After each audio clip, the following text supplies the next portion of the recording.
Hillary Kellner. I am the Communications Director for the Utah Department of Public Safety. This evening, we have FBI Director Patel, FBI Deputy Director Dan Bongino, Special Agent in Charge Robert Bowles, Governor Spencer Cox, Lieutenant Governor Deidre Henderson, and Commissioner Anderson, as well as, Commissioner Bo Mason, as well as some local partners here present with us today. Governor will kick it off. Thank you. Ladies and gentlemen, thank you for joining us here tonight. We appreciate the media and the partnership we have with you in helping us to get information out to the public so that we can catch this assassin and hold him accountable. We are going to share a portion of a video and that we have of the suspect, as well as some new stills. Those have already been released, but we want to make sure that they get as much attention as possible so that we can get help from the public in tracking down this evil human being. So we're going to cue up the video right now. Show that. I've asked Commissioner Bo Mason if he would narrate to you what is happening in this video. Thank you, Governor. Bo Mason, Commissioner for the Utah Department of Public Safety. If you look up to the top left, you'll see the building where the shooter was proned out in the top left corner. We'll go ahead and play that video, and I'll narrate as we walk through that. So here you see the suspect ran behind that upper building. He's going to come out on the right, moves to this far right corner. As he does, he's going to climb off the edge and then drop down to the ground. As he did that, he left some palm impressions. There's some smudges, some places we're looking to collect DNA. There's a shoe imprint where we believe the suspect is clearly identified as wearing Converse tennis shoes. Again, we'll replay that again so you can get another view of that. It's important to note his black T-shirt, his black pants, and there appears to be some white on the soles of those Converse tennis shoes. Those are all identifiable items that we're looking for. In the stills that are going to follow this, you're going to see a very distinctive T-shirt with an American flag and appears to have an eagle on it. There's also a baseball cap with a triangle on it and a pair of sunglasses. All distinctive, all things that we would ask the public to look for and try to identify if they know someone who has those items, who has been seen wearing those items. We're looking for all that information. Here you see the suspect after dropping off the building. He moved around across this grassy area, around the parking lot. We're going to pan to the right.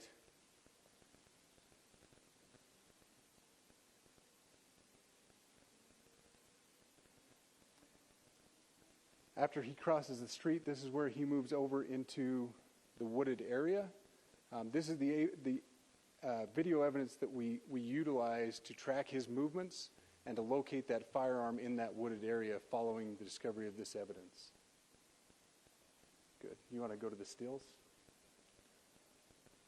So here's the still photographs I mentioned. These have been enhanced, so these are slightly different than what we introduced earlier.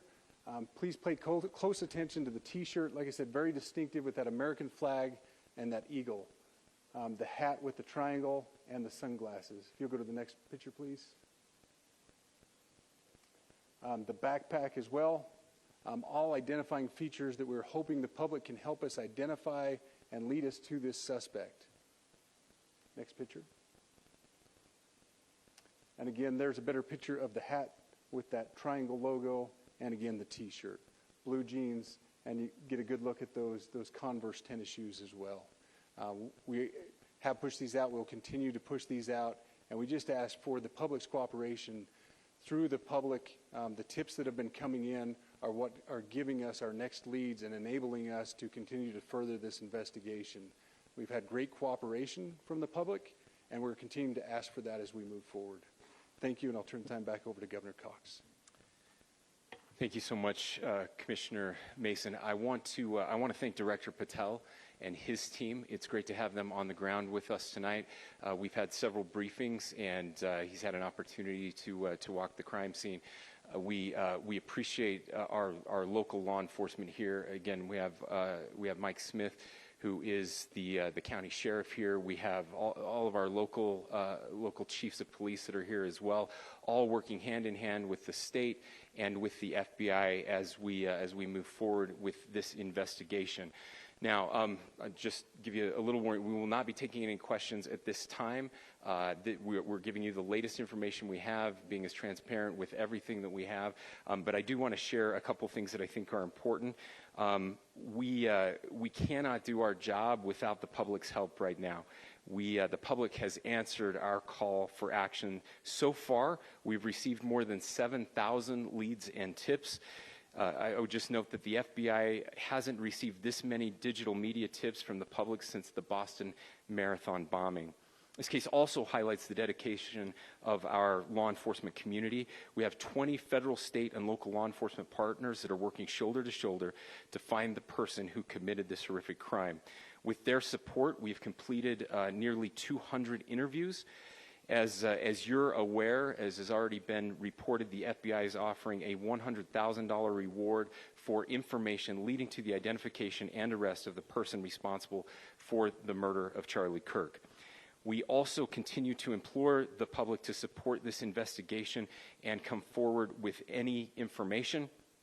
We are truly hopeful that this video and new photos will lead to even more tips. We are processing. We have an incredible team, a state and federal team working together to process those tips. We are going out in tandem to interview any potential person of interest or suspects. But we need, again, we need as much help as we can possibly get.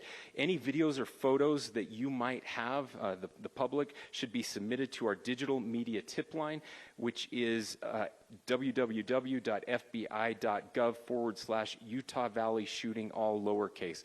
Again, that is fbi.gov/Utah Valley shooting, all lowercase. You can also provide general tips about the shooting by calling 1-800-CALL-FBI. That's 1-800-CALL-FBI, or at tips.fbi.gov.